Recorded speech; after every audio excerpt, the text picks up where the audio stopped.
The Life and Teachings of the Masters of the Far East, Volume 1, Chapter 5. We were up at sunrise the next morning and that day returned to the village where we had left our outfit.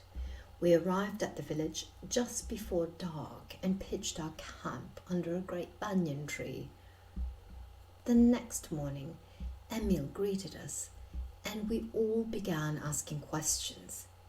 He said, "I do not wonder at your questions and I will gladly answer all that I can at this time, leaving others until you have gone further into our work. In talking to you as I am, you fully realize that I am using your language to convey to you the one great underlying principle of our belief. When all know the truth, and it is rightly interpreted, truly is it not one and all from the same source? Are we not all one with the universal mind substance, God? Are we not all one great family? Is not every child, every one born, no matter the caste or creed, a member of this great family? You ask if we believe death is avoidable. Let me answer in the words of the Siddha.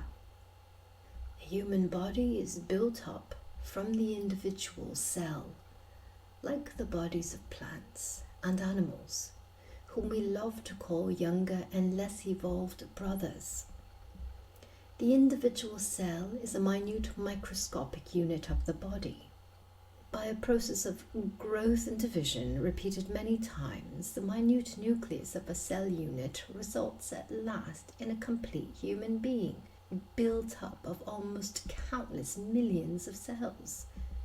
These body cells are specialized for certain different functions, but they retain, in the main, the characteristics of the individual cell whence they arose. The individual cell may be looked upon as the torchbearer of animate life. It passes on from generation to generation the latent fires of God, the vitality of all living beings, with an unbroken ancestry reaching back to the time when life first appeared on this planet.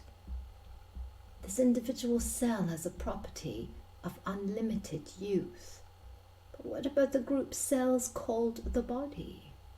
The group cells arose from the individual cell repeated many times, retaining its individual characteristics, one of which is the latent fire of life, or eternal youth.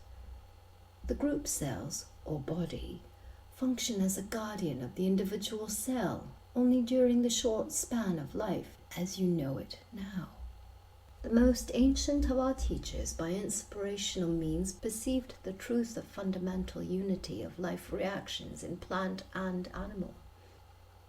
We can well imagine these teachers beneath the spreading banyan tree addressing their pupils as follows. Look at this giant tree. The vital process going on in our brother, this tree, and in ourselves is fundamentally the same. Behold the leaves and the buds at the tips of the oldest banyan, how young they are, young as a seed from which the giants sprang into life. The life reactions of plant and man being alike, man can certainly profit by the experience of the plant. As the leaves and buds at the tips of the branches of the oldest banyan are as young as the seed whence it sprang, even so the group cells in man forming his body need not gradually lose their vitality and die, but may grow young and evergreen as the ovum or individual cell itself. Indeed, there is no reason why your body should not grow as young and vital as the vital seed from which it sprang. The ever-spreading banyan, always a symbol of everlasting life, does not die except through accident. No natural law of decay, no old age process seems to exist within the banyan tree to affect injuriously the vital energy of its cells. The same is true of the human form divine. There is no natural law of death or decay for man, except through accident. No inevitable old age process exists within his body or group cells, nothing that can gradually paralyze the individual. Death is, then, an avoidable accident. Disease is, above all, dis-ease, absence of ease, or shanti, sweet, joyous peace of the spirit reflected through the mind and the body. Senile decay, which is the common experience of man, is but an expression that covers his ignorance of cause, certain disease conditions of mind and body. Even accidents are preventable by appropriate mental attitude. Says the Siddha, the tone of the body may be so preserved that it may naturally resist with ease infectious and other disease like plague and influenza. The Siddha may swallow germs and never develop the disease at all. Remember that youth is God's seed of love, planted in the human form divine. Indeed, youth is the divinity within man. Youth is the life spiritual, the life beautiful. It is only life that lives and loves, the one life eternal. Age is unspiritual, mortal, ugly, unreal. Fear thoughts, pain thoughts, and grief thoughts create the ugliness called old age. Joyous thoughts, love thoughts, and ideal thoughts create the beauty called youth. Age is but a shell within which lies the gem of reality, the jewel of youth. Practice acquiring the consciousness of childhood. Visualize the divine child within before falling asleep. Suggest to your consciousness, I now realize that there is within me a spiritual joy body, ever young, ever beautiful. I have beautiful spiritual mind, eyes, nose, mouth, skin, the body of the divine infant, which now, tonight, is perfect. Repeat this affirmation and meditate upon it quietly while falling asleep.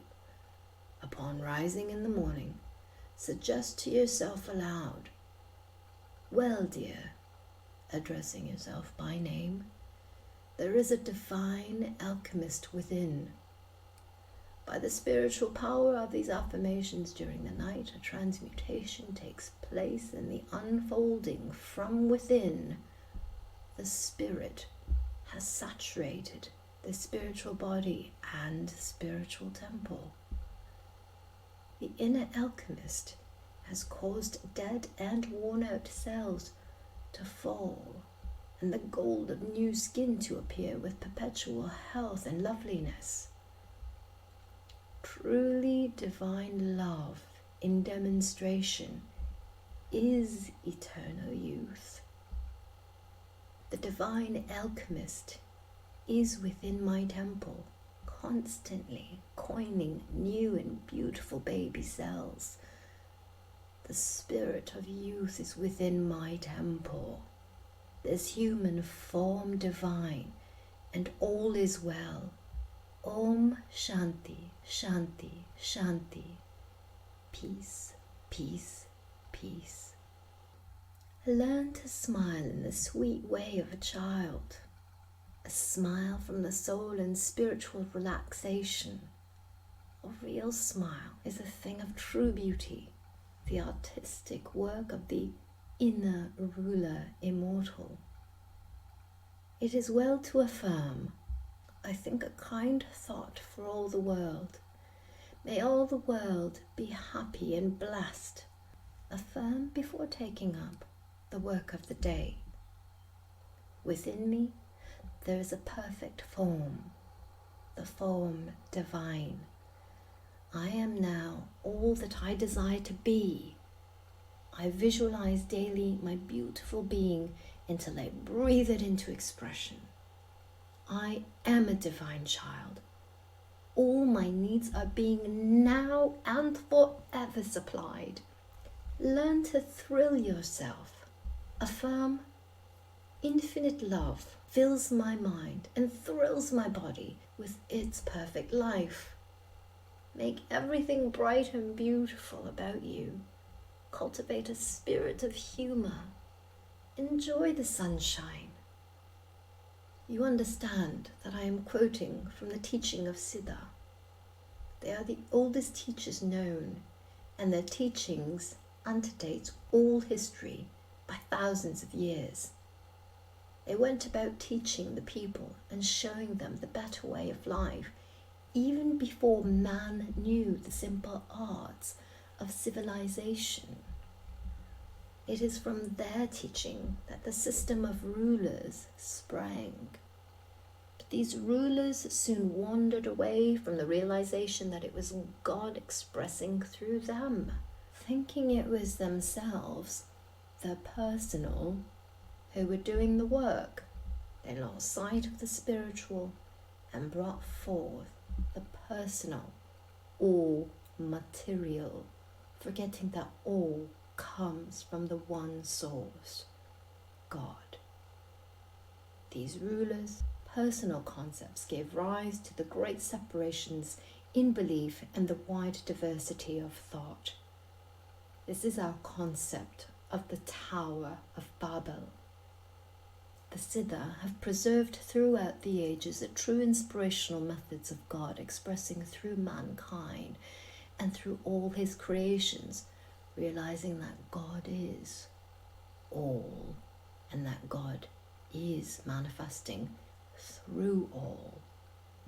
They have never deviated from this teaching. Thus they have preserved the great fundamental truth.